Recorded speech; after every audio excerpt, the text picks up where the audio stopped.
Hello and welcome to Celtic World, the YouTube channel and podcast made by Celtic fans all over the world for Celtic fans all over this great big world.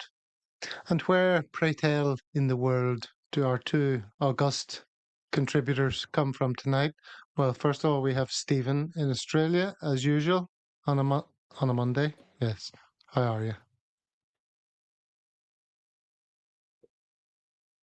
Yeah, not too bad. Had a good Easter holiday weekend. It's been very, well, the weather's been a bit ordinary here, but apart from that, it's been okay. Went to see the Pogues last night in the Sydney Opera House, which was Show us your really, top. really good. Got my T-shirt on here, as you can see. Yep, there you go. Uh-huh. So it was Very good. great. It was a great gig, very iconic setting. And I was very I haven't seen the Pogues in about 30 years. I was very interested to see how they went song Shane MacGowan. But it worked really well. They sort of shared the vocals around various members of the group. And yeah, it was great night. Fantastic. Where was the iconic venue you referenced?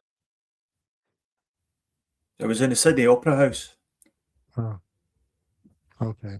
There's a wee bit of a delay, as we often expect when dealing with third world country like Australia. So let's go over to Dara in Malaysia and make sure Dara's coming in loud and clear, answering promptly. Sorry, what you say? Oh, I'm just joking, Gal. Uh, Yeah, sunny Malaysia. Lovely Easter weekend. I mean, yesterday was not ideal. It was still good, but I mean, it was limp, if anything. What are you referring to there? Celtic, of course. Why Oh, we're I see. here. So I thought you were oversharing with us there about something being limp over the weekend. It's stinking hot here at the moment, though. Jeez, it is so roasting these days. We had the first bit of rain respite. in about 5 weeks yesterday. Yeah, I know it's very dry. Well, hello to everyone in the chat. Hopefully the chat is less dry. I put a few up there. There's Smell the Glove saying, Hail, hail, troopers. People saying hello to Monty and G-Doc and all the rest. Lots of best wishes for Monty, as always. So I'm expecting the mood to be slightly lighter and more positive. We'll go to Stephen first, while Dara makes sure that his screen doesn't wobble there. There's a wee bit of wobbling every time you move a bit. I keep up my Stephen, arms down. I'll sit up. there you go. Stephen, you're not known for being the most positive contributor, I would say, on the channel, but how's the positivity these days?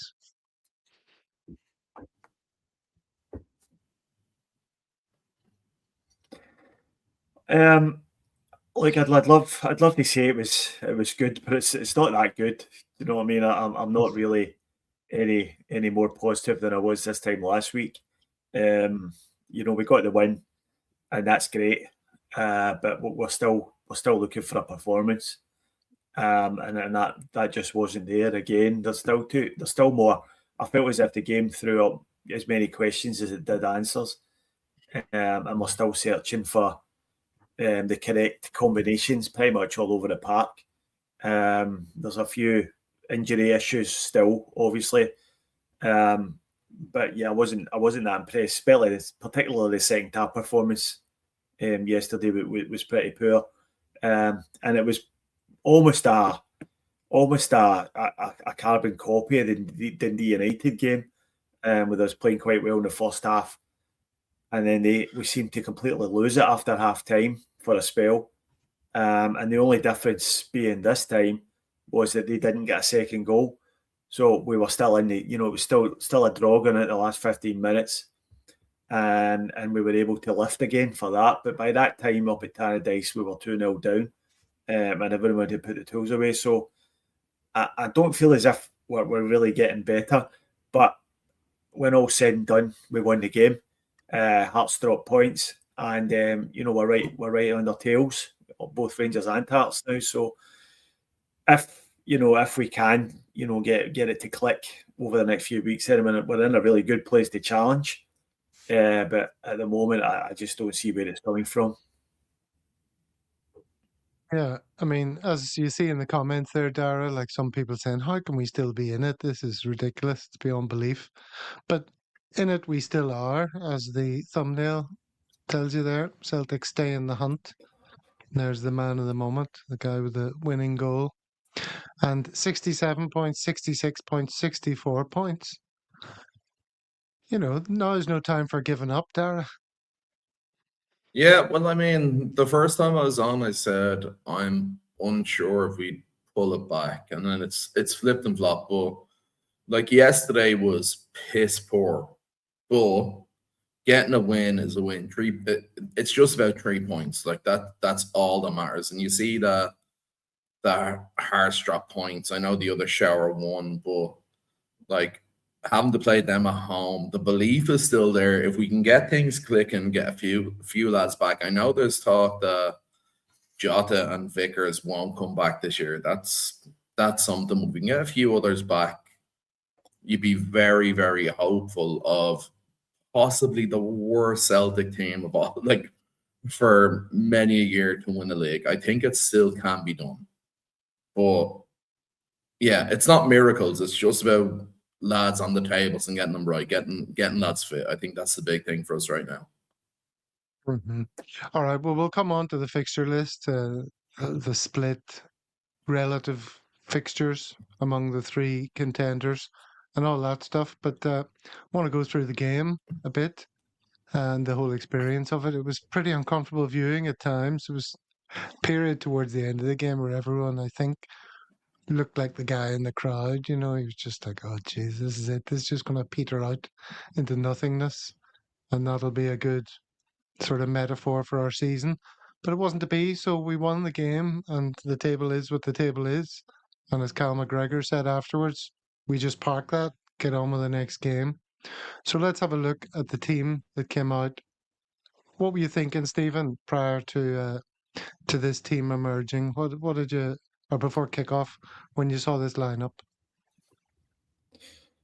Well, your eyes are drawn straight away to no Rio Hatate, and that's a kind of disappointment for me, because I think, in my view, our chances of winning the league are pretty tied to Rio Hatate's form, and whether he can get back up to some level of form. Because without him, we're kind of lacking any creative spark from midfield, and that was evident again yesterday. Alex Oxlade-Chamberlain is a good player, but he's not fit though. He's not match fit. He's not as fit as he should be at this stage of the season, probably because of the fact he's played very little football over the past 12 months. So we can't really rely on him. And so I was surprised from that point of view not to see Hatate starting the game, because he's very much a confidence player. And I think if he showed for a few weeks in a row there, up to the United game, that he was playing really well. And it looked as if he was getting back to his best. But obviously the United game was a disaster. He ends up playing right back and gets hooked. And, I hope that hasn't set his confidence back, because we need him and we need him playing well. So I was disappointed to see that. But, apart from that, back to Trusty and Scales at the back. Not much choice at right back. It's got to be Donovan, really. And apart from that, the team kind of picks itself. What did you think, Dara, about Chranchara up front before the game happened? Do you know what? I really like him. Like, you look at him and he, not to compare to someone else, but he looks like Shesko. He has that impact. He's lightning quick. Like, he was unlucky with the chance. I think for what Martinoneill wants to play, he's a target man. He's good to have there. But I agree with you, Stephen. Like, I would have went the other way around. I would have went to Tate over Ox and then switched it that way, because you could see he didn't have the legs. And you've seen for the last couple of weeks he doesn't have the legs for it. So yeah. Well, somebody says there, I mean, Oxlade-Chamberlain does seem to be improving with every game. I'd go along with that, but he's still short of fitness. I don't know whether that reflects that he doesn't have the legs anymore, or Well, I he's don't just mean not legs. I match mean fit. fitness. I mean fitness more than legs. Yeah. Yeah. All right. Well, let's get into it and see what happened in the first half. I got loads of pictures of this game because I was watching it without knowing the results, so I was just saving everything left, right, and centre. Cross from Tierney after good work from Maeda on 7 minutes. Was this the goal? Yeah. Chvanchara turns and shoots. Keeper saves. And then in comes Yang, lifts it over the keeper, and a combination of him and Negrin finish it off. Stephen, you're happy to see us get a nice early start in this game. You love an early goal. Yeah, I do love an early goal. I think it makes a huge difference to how the game pans out. If the longer it goes at nothing each, the more stressful it becomes. But that was a bit of a mess, really. That goal. It's not going to be on many goal of the season compilations. That one, but nice to we were well on top in the first half, and I felt as if we were going to score, and it was great to get that goal. They took an age to try to work out if someone was offside. They were frantically searching for an offside somewhere, but thankfully they couldn't find one. Yeah, I mean, what about that? They even tried to talk about how, the final little touch from Negrin's toe onto the toe of what's his name, Yang, meant that Yang was offside for the goal. Any worth spending any time discussing that?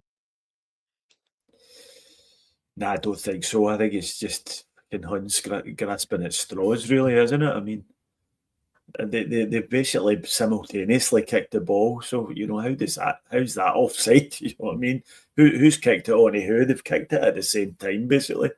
So nah, it's just nonsense. I saw a couple of tweets today complaining that it was actually offside, but it wasn't. It was miles onside, and they're at it as usual. Ian, to say about that, Tara? I don't really understand how No. that could have been offside, to be honest.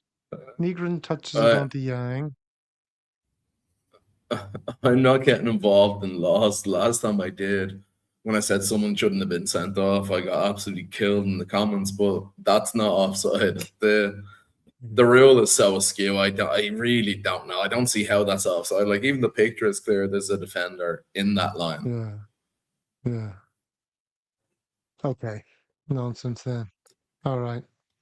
No, there's a comment about Chvanchara. Let me put that up. Chvanchara has come in the middle of a shit show. To expect him to be the answer is fanciful. We just need to show faith in him and hope for the best. Okay.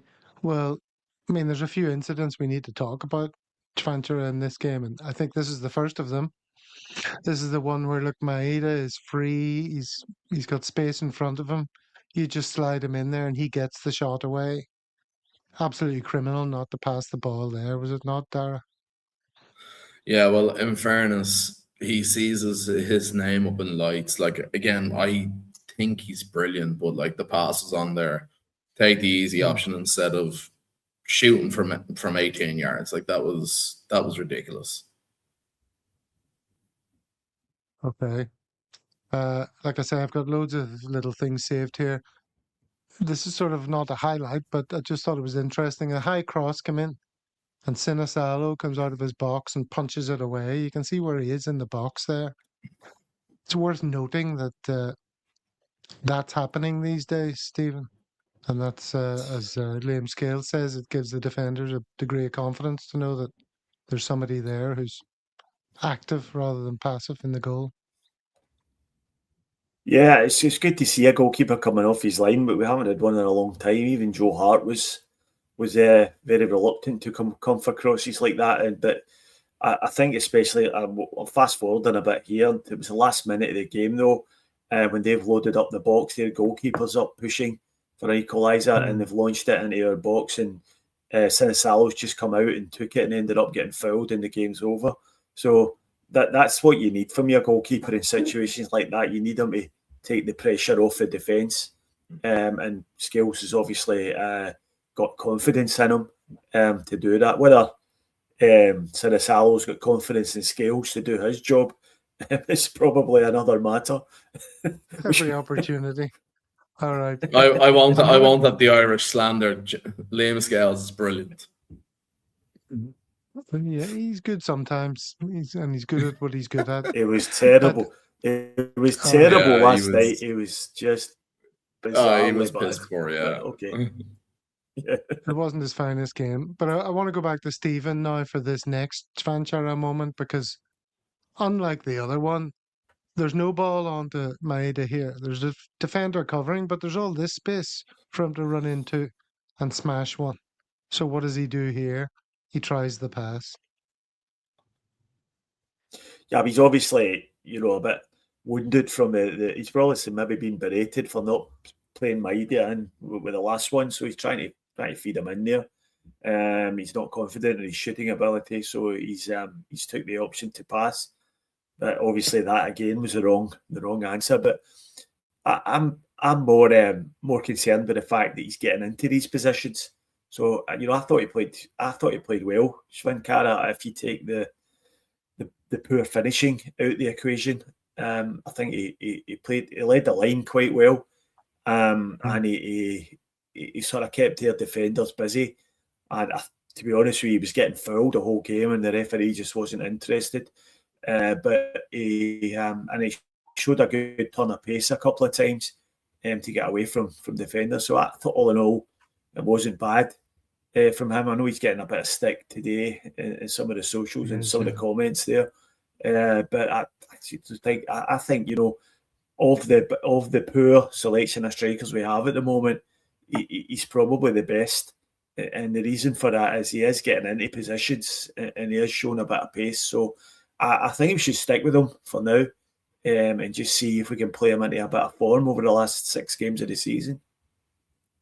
Yeah, a bit of pace, and he's also got good awareness of what's going on around him. Nice wee flicks and stuff like that, and he's definitely got something about his game, but he's definitely looks short of confidence when it comes to striking.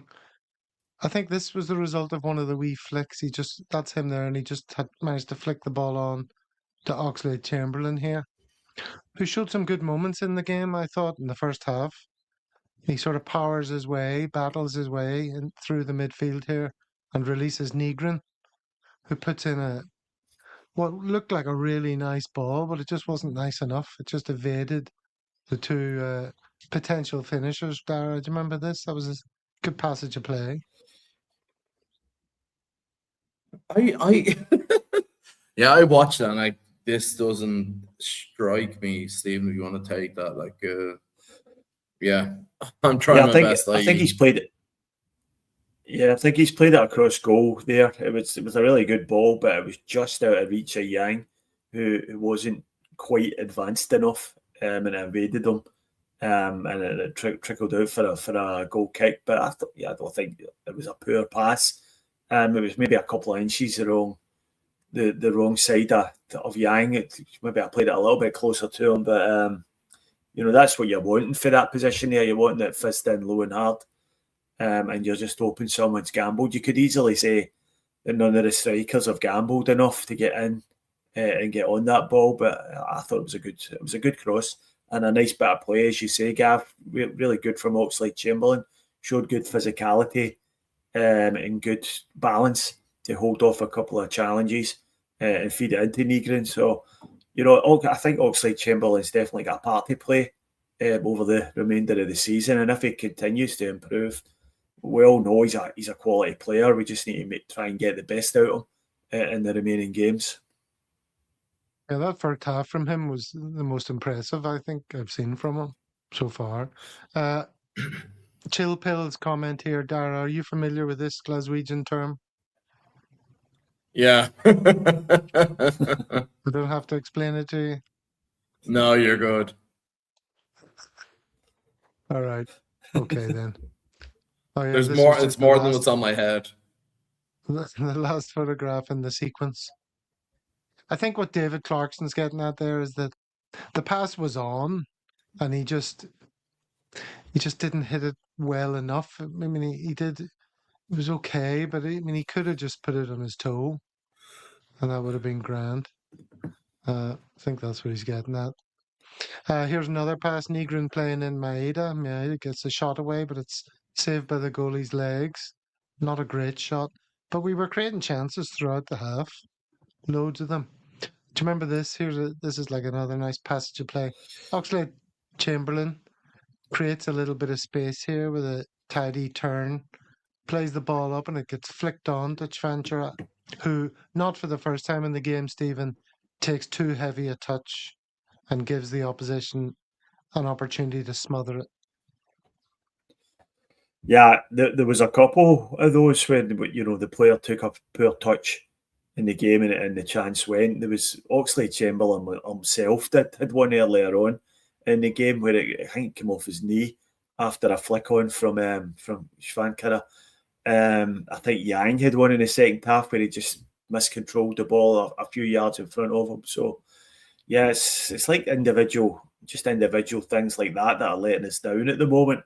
And we should certainly have been more than a goal up by this point.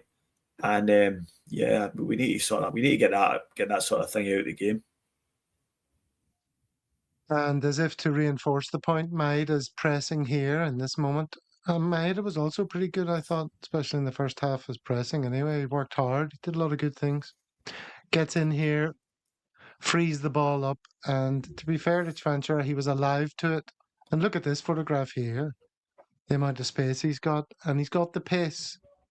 Were you thinking this was a goal, Dara? Oh, I was off the couch looking at that. I thought that was certainly a goal. But he is lightning quick. It's just the right ball, and he was very, very unlucky. Like, he did everything right except for the finish. I thought, honestly, I thought we're done at last. Because I don't know how we didn't win the halftime 2 up there. That was crazy.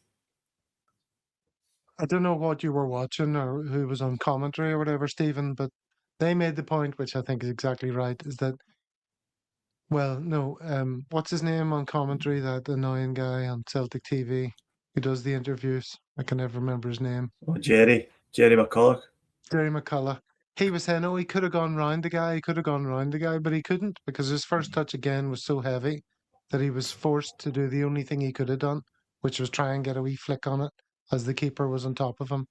If he'd had a more delicate feather-light touch, he could have had various options there. Isn't that right?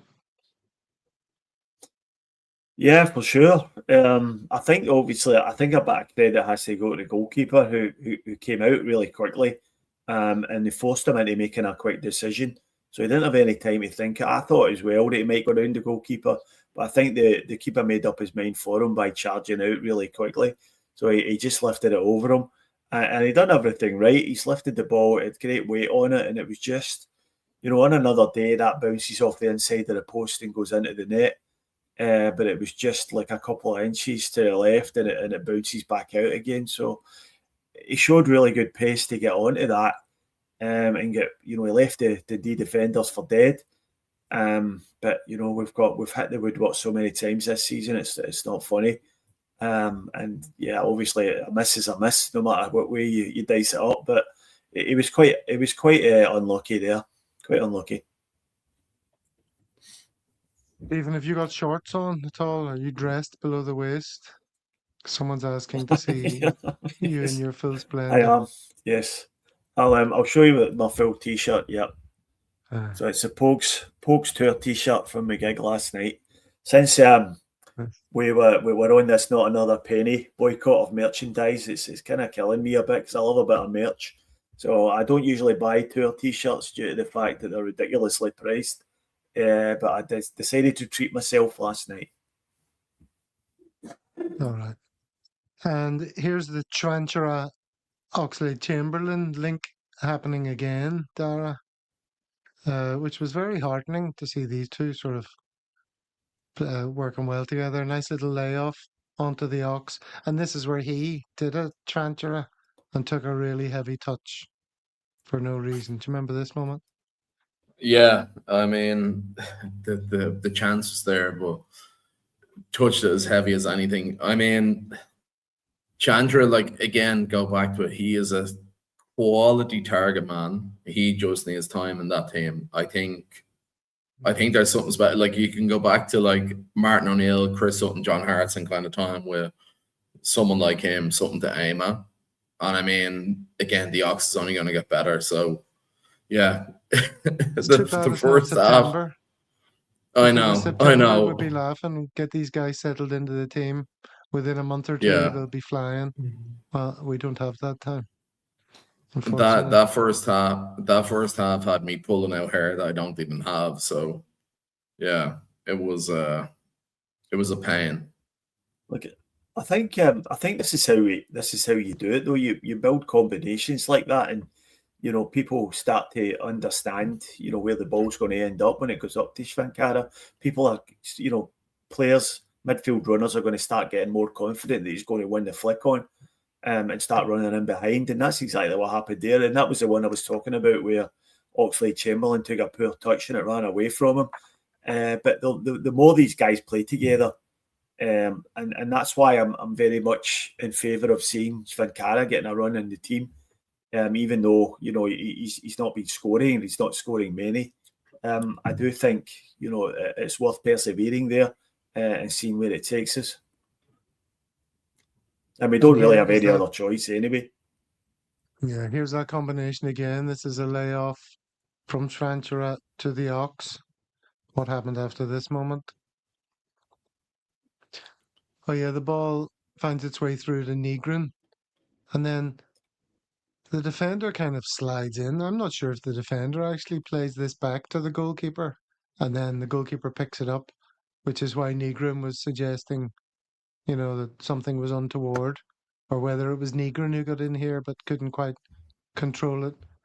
How did you see that, Dara? Yeah, it was a funny one. Like, I mean, it's so tight. Like, you can't tell the difference between if the defender touched it back. But I mean, if he's sliding, it really isn't a back pass.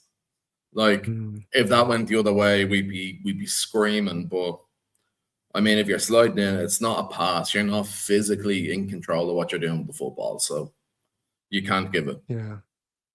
It's just the commentary was kind of suggesting, that Nygren thought the ball was handled outside the box or something, but I just think the commentators got it all wrong. They didn't see what I thought I saw anyway. All right. It wasn't a very important moment. Nygren gives Svankara a shooting opportunity here. What happened with this? It went straight to the goalkeeper. Oh no, that's our goalkeeper. I don't recall what happened from this shot, but it was obviously pretty weak. Yeah, I think he's put it. I think he put it just over the bar. I think he curled it for the top corner, and it just went wide. Congreve, who looks a decent player, got a shot in, but it was straight at Sinisalo on 46 minutes. So this is the start of the second half. And the 47 minutes, Svankara is in here. Must score, Stephen. Must score. Yeah, he must. But he didn't. It's a case of another poor touch, to be honest with you. He just sort of got away from him, and when he needed a perfect first touch, deserted him again. So, it was far from a flawless performance from him in front of goal. It was pretty abysmal.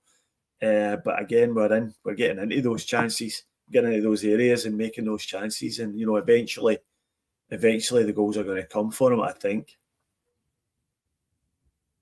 I mean, you can't really. Can you train a first touch at a time like this? Can he improve his touch up at Lennoxtown? Will they get the coaches with him, or is it? I mean, he's a grown man. He's a professional footballer. That is his touch, right? Yeah. Nah, you can't improve your first touch. I can attest to that. At 57 years old, my first touch is as bad as it was when I was 18. So, I don't think so. I think it's just when you get to a certain level of the game, it comes down to concentration. And whether, because we all know he's a good player, he's a professional footballer, so he does have a first touch. But I think, it just comes down to concentration, composure, and getting yourself mentally in the right place when you're through in goal. But I think he's let his mind get away from him, and he's just lost control of it. All about confidence, says Franny. Once the confidence Sure returns, so too will the assurance of a good touch. Kaiser saying better first touch than Adamida, and it's still like a tackle. Don't know if it's a better first touch than Ida on tonight on that evidence. I mean, Adamida, imagine we'd had him all this time. Would he have made any significant difference? It's easy to imagine, yes. Yeah, I don't absolutely. know. Adamida would have been on about 15 goals for the season by now. 100%. With all the game time he was getting. Yeah, exactly. Yeah. I mean, it's all ifs, ands, and buts, but I think looking back on that was among many mistakes. It was a mistake to let him go. Well, maybe not a mistake to let him go, but a mistake to let him go without signing someone better. So that was the transfer window that was. It was, and this was the handball that was. Dara, any complaints? I mean, with the way things are now, you can't really complain about it. But it's 2 yards from him. It's not an unnatural position to move your body, but I mean, the way things are gone, you have to give it. Like you can't cry about it. You crying about that, Stephen? Or was it a stonewalla? Nah, stonewalla.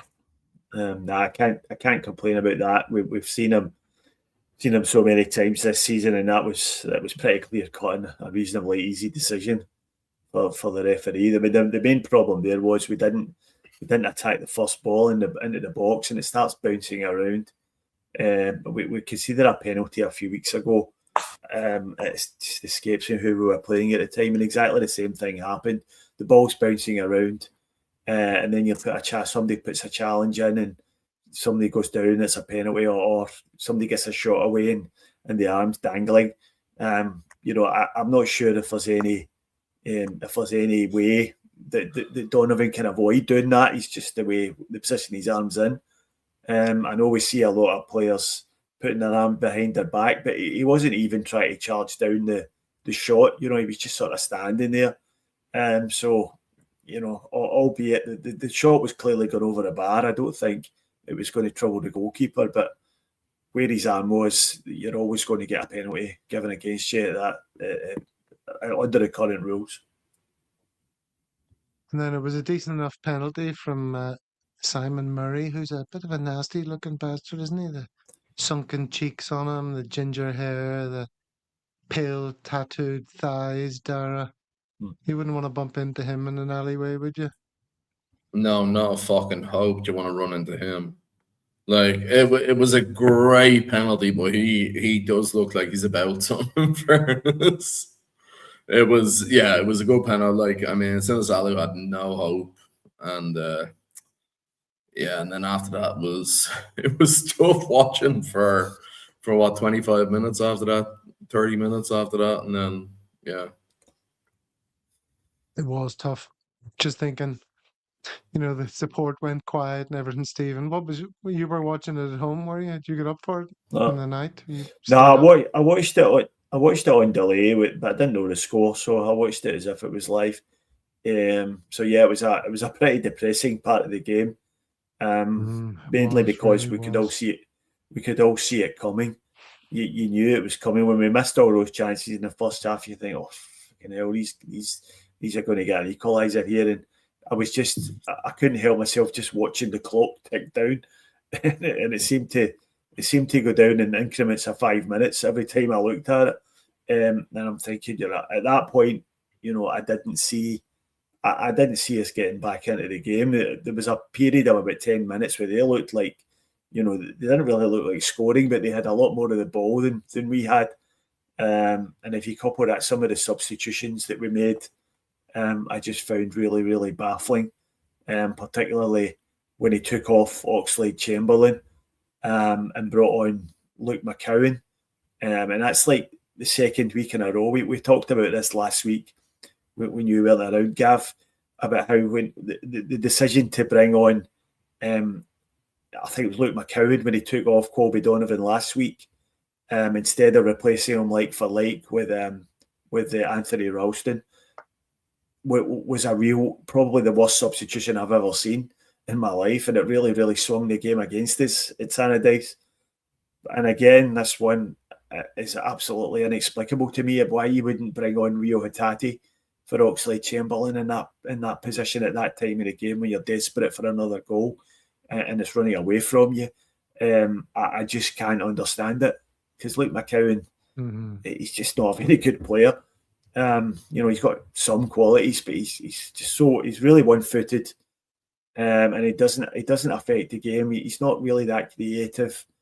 And at the time, I was absolutely spewing that he brought him on, and I can't. I'd love to hear the rationale behind it, because it's completely inexplicable to me. Yeah. David agrees with you. Some odd changes, says Eddie. Tam should have been changed at half time. The problem in fairness, is if you're going to put on what's his name? What's his name? McCowan. Iheanacho. No, Iheanacho. Yeah, you can't have him on for Iheanacho, a whole half. That's insane. Go ahead, Dara. Well, I was going to say, like, when you see the second half started, I was watching on Sky. Very legally, I was watching the game, so don't ask questions. But they gave out a stat that for the first, like, Celtic haven't conceded 8 games in a row in 20 years. And last night they broke that. Like, you could see it was coming every minute of that second half until that goal came. You could see it was coming. Like, it was stinking. It was absolutely stinking. And then here's this period you were talking about. This is one of the sort of anxious moments. This is a ball in from the lightweight but dangerous Danda that rolls harmlessly wide. But this fella almost got he kind of went for a little flick, didn't he? But that could have gone anywhere. That was a scary moment. Here's a diagonal ball from Tierney to Yang, who's calling for it on the far post. Gets his head to it, and it almost sneaks in. If it wasn't for the keeper being quite alert, it would have been an unlikely goal. 71 minutes. This is your man McCowan. He very nearly scored, actually, Stephen. Look where that ball's going. As a little left foot curler. Would that have changed your opinion of him? Probably not, no. Obviously, it would be nice if he'd scored. It would be nice if he'd scored it, but the fact that he didn't sort of reinforces the opinion about him, because he got himself in a mess. It was on his right. It was on his right foot, and he's tried to get it back on his left, or he's miscontrolled it on his right, and it's ended up on his left, and he's ended up kind of snatching at the shot. But he should have done better. All right, and then here's this moment, Dara. Cross is coming in. Iheanacho's clearly onside, as you can see here. This guy here is definitely playing him on. There was a bit of talk about that, or looking for a problem, and he used his strength, let's just say, and scored. And I don't know about you, but did you sit there waiting to see why it would be ruled out? Well, I mean, when you go back and forth with they're looking for something and they're trying to say there was hands, but there really wasn't hands. Like, your man's supposed to be a centre half and threw himself to the ground. Now, I would get why it wasn't given, but there's no reason why it shouldn't be either. You know, like, I mean, I mix myself. I get why like goals haven't been given like that, but I mean, there's no reason not to give it. You're allowed to be stronger than someone, and you shouldn't be throwing yourself to the ground like that. It's not basketball.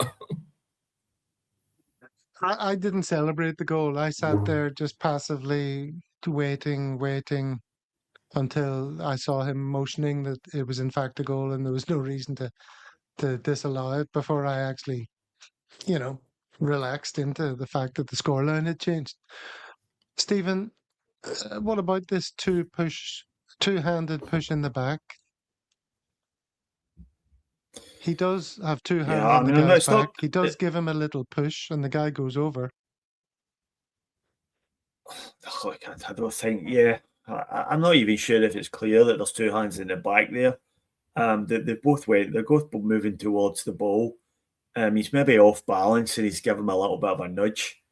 But there definitely wasn't enough in that to give a foul against Iheanacho.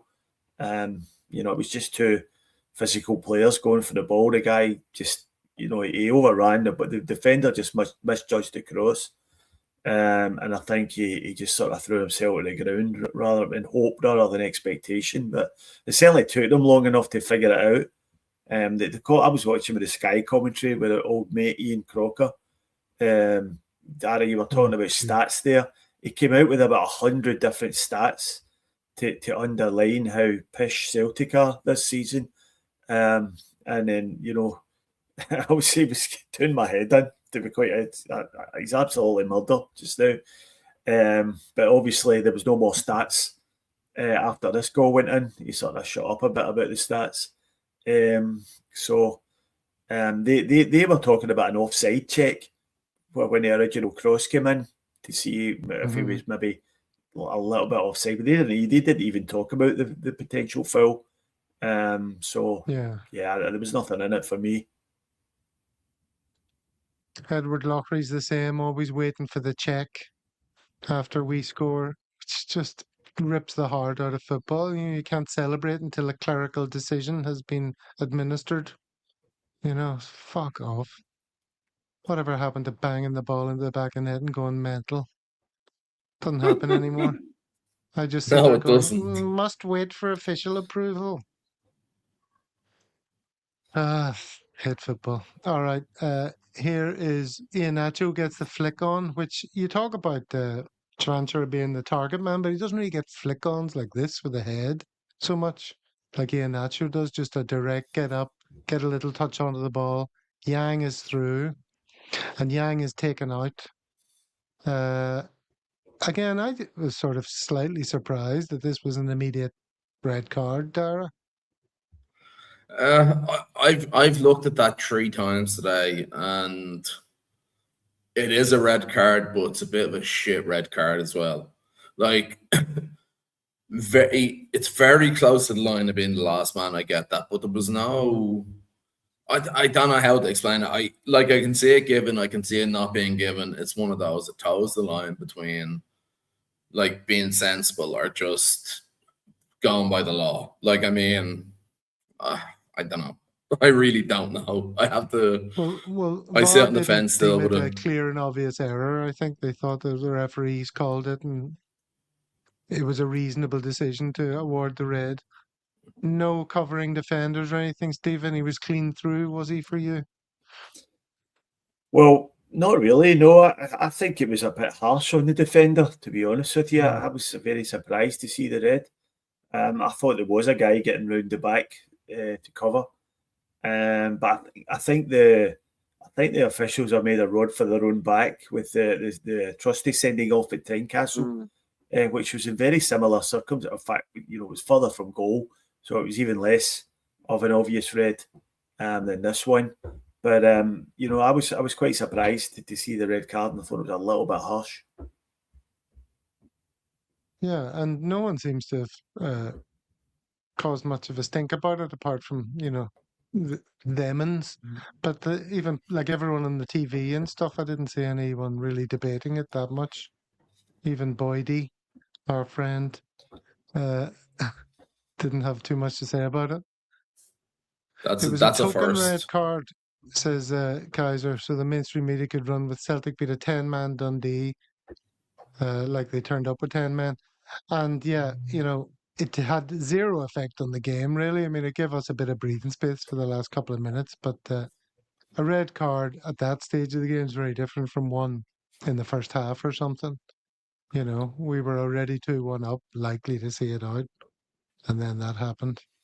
So, yeah, I mean, it wasn't is sort of central to the outcome. Let's be honest. Yeah, so there was the flash of red. It's always exciting when the red card comes out. All right, and then Iheanacho at the end here had a moment. Look, you can see Negrin screaming for it there if he can just somehow ping the ball across to him, but instead he drives it across goal, and the defender on the line sort of clears it, and it breaks away. Nothing doing there. So we had chances to add to the scoreline at the end. Here's Srirachi. It's good to see him back on the pitch, putting in a cross. And it sort of gets knocked down by Jamesy, but Negrin not quite in the right place at the right time, as he tends to be. And then Iheanacho with another late chance here. Oh yes, this ends up sort of at the goal. You look at the defender there on his back with the ball between his legs. So there's quite a few incidents at the end. We could have done more to make the game comfortable, to add to the scoreline. But when the whistle went, there was great relief all round, Stephen, wasn't there? Absolutely.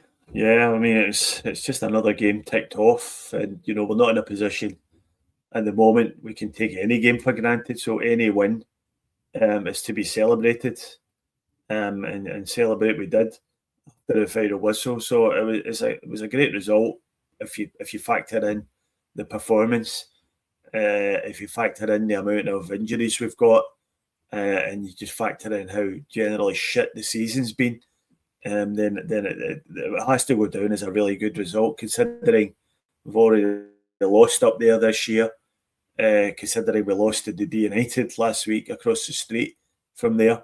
So to get that result was magnificent, and the fact that Hearts had dropped points earlier in the day made it all the sweeter. Yeah. I mean, I took more positives than negatives from it, really. I thought we were pretty good in the first half, and there was some good signs of life from a couple of players. So we'll look at the table in a second, Dara, and the games to come after this short message. English prick here. Simply love a Celtic world though. All the best chaps have subscribed already. Have you? Dara thought that was a longer message than it turned out to be. All right, Dara. I'm a back. very quick wee. Yeah. All right. So this is the table. 67, 66, 64. I mean, 32 games played for everyone. One more game before the split. Pretty exciting stuff, isn't it? You Well, I excited? don't know. I mean, it is for the neutral, I suppose. I suppose it has sort of raised some eyebrows outside of Scotland with regards to how close it is. So it will create a bit of a profile for the Scottish game. But I think you can see by the points totals there, whoever wins the league this year is going to win with something like 80 odd points, and that's pretty dreadful. Considering we've won the league in the past with over 100 points, so it's generally that all three teams have been poor at various stages in the season, and I think whoever ends up winning the league is going to be the least shit of the three, rather than the best of the three. So it's not been great quality, but I agree it makes for a very exciting run-in. I think we moved on a bit too quickly there from the game, actually. We've just got some stats. If anyone wants to sort of see anything here and point them out, 17 shots to 8, 8 on target to 3, 4 corners to 1. Yeah, we were dominant enough. Is there anything anyone wants to pick up on there, or shall we move on? I think we clearly created a lot more chances than we have been recently, and that's the big positive for me. Although we missed most of them, I think creating the chances, because we've been entire 45 minutes at points this season without registering a shot and goal. So to have that many shots is a little bit encouraging, and hopefully we can take it on to the next game. There's an intelligent point from David. Thanks for your contribution. Right. What about these player ratings? Sinisalo 5 out of 10, Donovan 3 out of 10, Scales 4, Trusty 5, Tierney 4. Yeah, Tierney didn't have the best game. McGregor, Oxlade Chamberlain 6 out of 10, Negrin 7, Yang 6, Maida 7, a solid energetic performance. His intensity really is unparalleled. And then the substitutes coming in there with those ratings. Anything you want to mention from that, Dara? Who you think was our most solid performer? According to that, it was Negrin again and Maida. I think it's a bit overcritical on Cal Mack. In fairness, I didn't think it was that bad. And even Sinisalo getting 5, all he had to do was the penalty. Yeah. That's again, it's just a bit jumpy. I thought Tierney was okay. He might not have been brilliant, but Nygram's good. I mean, yeah. I mean, if you're taking, where are these fan ratings, or where are you getting these from? Well, those are from I don't know, the ones that appear both in 67 Hail Hail and Glasgow World. So Yeah, it's just so some it's person is writing them. yeah, it's with an over the opinion. top. In fairness, like Yeah. it's very much over the top. I mean, I think we're giving Cal Mack a bit too much abuse for maybe not a lot of great performances, but I mean, the man has carried the club after Scott Brown left, and he's done so much, and a bit of grace has to go. And I think, yeah, it's just crazy. I think giving Liam Scales 4 out of 10 was pretty generous, though. Probably by about 4, by about 4 marks, too generous. So yeah, I think he done well out of that, getting 4 out of 10. But yeah, I agree. I don't really see. I didn't see anybody was that bad in the game. Nobody was awful. And I don't think anybody deserved like a 2 or a 3 out of 10, which I saw a couple of them there. And I'm not quite sure how Luke McCowan gets 5 out of 10 for his substitute cameo appearance. Unless it was his mum that was compiling these figures. Yeah, he wasn't awful, but he didn't do very much. Yeah, it's just someone's opinion. All right. How about the next fixtures coming up then? I see there's a bit of chat about that in the live chat. So next Saturday, or this Saturday coming, we're at home to St Mirren in the last game before the split. Hearts are at home to Motherwell at a game that kicks off at exactly the same time. And then the following day, Falkirk entertain Rangers. Now, what are your thoughts on that, Stephen, those 3 games, and how we might be going into the split? It's difficult to say really, because on the face of it, we've probably got the easier game. St Mirren have been really struggling since they lost their manager. They've got a lot of injury issues as well, so we should be taking care of them comfortably. But we all know that's not going to happen. Do you know what I mean? It'll be the usual white knuckle ride that this season has been. So we should beat them though, but you can never be too certain about this Celtic team. Hearts Motherwell, if you'd asked me 2-3 weeks ago, I'd have said Motherwell will definitely take some points there, but they've fallen off a cliff as well. So Hearts haven't been playing well. Hearts' form is really, really up and down at the moment. I don't see them staying the course for the title challenge now, so I can see that game ending up in a draw. And the bad guys are away at Falkirk, and hopefully they'll get a really tough game there. Falkirk beat Motherwell on the weekend, and they've been doing really well. In fact, for all the talk about the Motherwell manager and how Celtic, many people saying Celtic should be in for him, you could make a fairly strong argument that John McGlynn at Falkirk has done a better job with less resources. He's getting Falkirk into the top 6, and he's playing really well, and he's took a few good results this season. So I hope that they continue their good form and they can do us a favour against the old cream buns. What do you think, Dara? Is that a banana skin for the cream buns? Well, I mean, if you're looking at just the last few fixtures, they've drawn twice. So I mean, they're not solid unless there's a penalty. They're not solid. So I mean, I think Falkirk could easily take something out of it, but then again, could flip on its head, and the cream buns could end up hitting 5. But let's be hopeful that Falkirk can upset the apple cart. It'd be brilliant. Yeah. All right. So I wanted to talk a little bit about the split and what we think is going to happen now on the commentary last night. Don't tell me I'm going to forget his name again. The guy from Celtic TV, Jerry McCulloch. McCullough. Jesus, my brain. Jerry McCullough. He was saying that, well, we all know that Celtic are going to have 3 home games post split, right? And he was saying those home games will be will be Rangers, Hearts, and Hibs.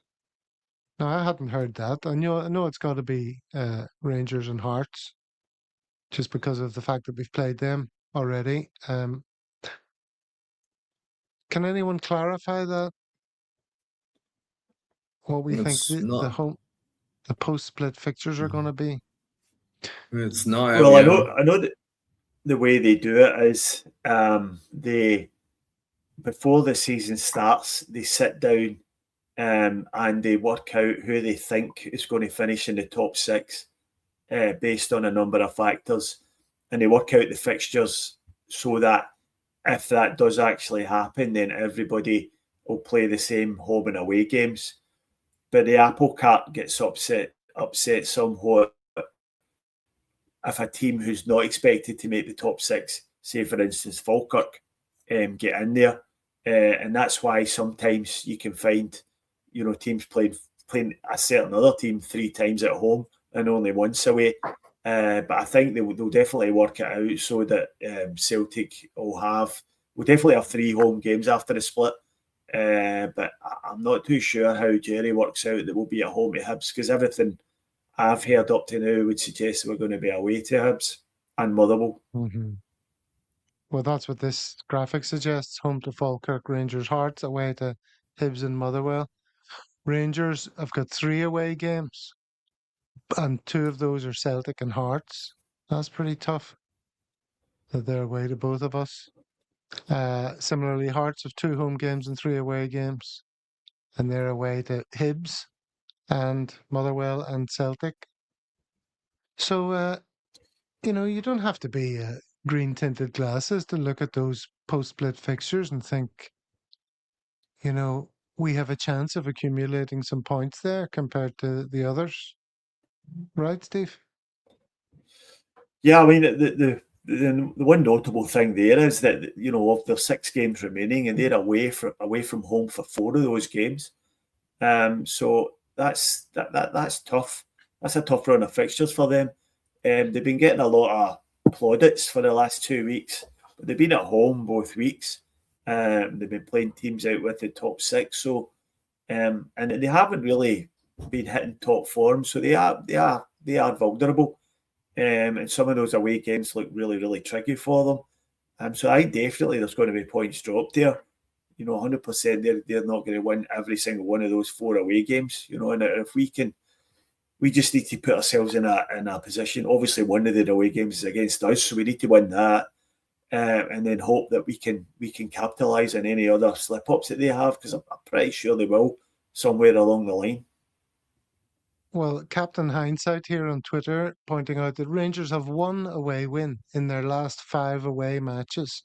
Now they'll have 4 away games in their final 6, all of them against top 6 opposition, and 2 of them against Celtic and Hearts. So that very much makes your point there, doesn't it, Stephen? Yeah, absolutely. Yeah, I think it's a tough run of fixtures for them, and we're the flip side of that. We've got 4 games at home and 2 away. Albeit 2 really tough away games, but if we can, at home form, it's not been that bad. We're usually fairly good at home, so if we can get, heaven help us, please, let's get the Green Brigade back in. Let's get the fans all on the same side. Let's generate an atmosphere, generate a bit of passion, and let's just push on here and give it the best crack that we have. And just show, just hope the club shows the fans that they really want this. And there's a deal to be made there. And also, hopefully, we can get some players back for the run-in, maybe guys like Martinoneill, Alistair Johnson, if he's not too busy playing keepy-uppies for Canadian TV, which is a fucking disgrace, to be honest with you, that he's been injured away training, not playing with Canada. Him on absolute Canadian shambles. TV. It's terrible to watch, wasn't it? Cheesy as it's a bad look. It's just a bad look for the club that he's gone over there and he's doing all the media. And clearly, that would take a World Cup appearance away from any player. It's a big deal, and I'm sure he's very keen to be part of it all. But we pay his wages, and to me, he should have been. Some of the Celtic should have insisted that he's back at Celtic Park working on his rehab, so that he's ready for the run-in, because we can't. There's no point in us. There's no point in him coming back with 3 games to go in the league and making a couple of appearances off the bench. We need him to be playing within the next couple of weeks to get him up to speed, particularly with Arojo being injured. We can't really go into. We don't really want to be getting into the title running with either Donovan or Ralston as your right back. So it's just a shambles that this was allowed to happen, but probably not that surprising when you consider the way the season's gone in general. We seem to just get every major decision absolutely wrong. I thought he was just going over to be like a cheerleader or something. I didn't realise he was going to be training, team and everything. Yeah. But yeah, it was a bit of a disaster. The bringer of truths. A trip home would do him good mentally, was the thought process. It's a good name, isn't it? The bringer of truths. Like that.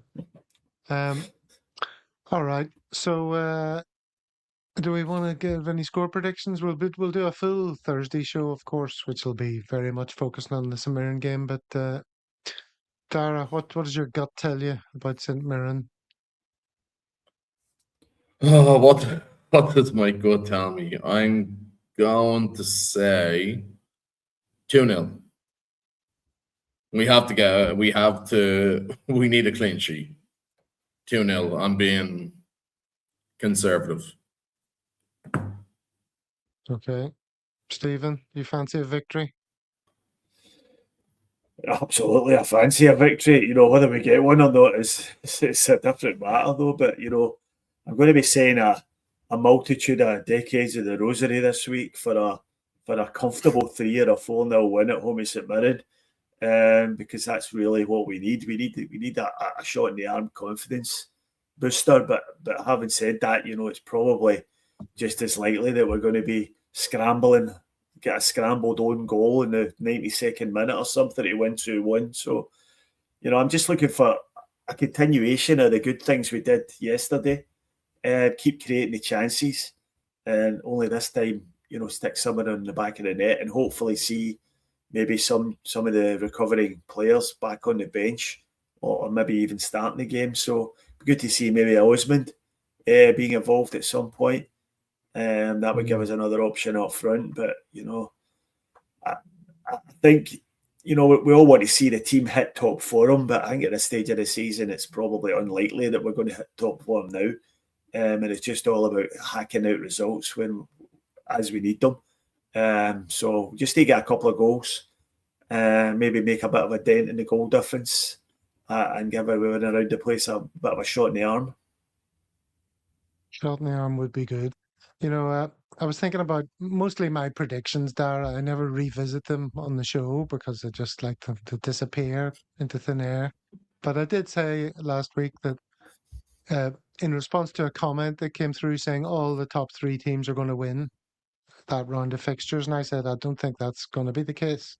I don't think that's going to be the case this week or next week or whatever. But someone's going to drop points, and I suspect it'll be Hearts. And lo and behold, that happened. It was Hearts. Yeah, and I'm going to say that the same is true for next week. I expect someone will drop points of the top three, and I suspect it'll be Rangers because they play last, and that might put the pressure on them a wee bit. So Kaiser saying that they're both going to lose. So he also was mentioning earlier that he's heard that the Green Brigade are back. So I don't know if Kaiser's ITK sufficiently for us to all celebrate on that news, but that would certainly be a shot in the arm, Stephen, of which you refer to. Yeah, absolutely. It's something we need to get sorted before, if this drags on. I mean, I'm sceptical that that's true. I think that the board have put a line through the Green Brigade, and I don't think they'll be back at all, whether even this season or next. I think you'll see their season tickets being cancelled, and they'll resell the tickets for the standing section. Just disgraceful from the club. I don't have time to go into it just now, but yeah, we really do need, we need every single bit of support we can get, and the most passionate section of the fans, we need even more so. All right. Well, we'll just wrap it up then with this little post, which I thought was pretty cool. This is from Belfast. A full-scale Titanic made of drones sails into the night. Did you see this? This is pretty good. Let me make this full screen before I share it.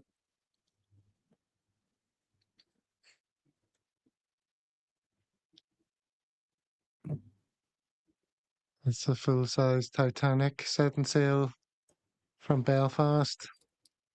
Dara, one of Belfast's greatest successes, building the famous ship that sank.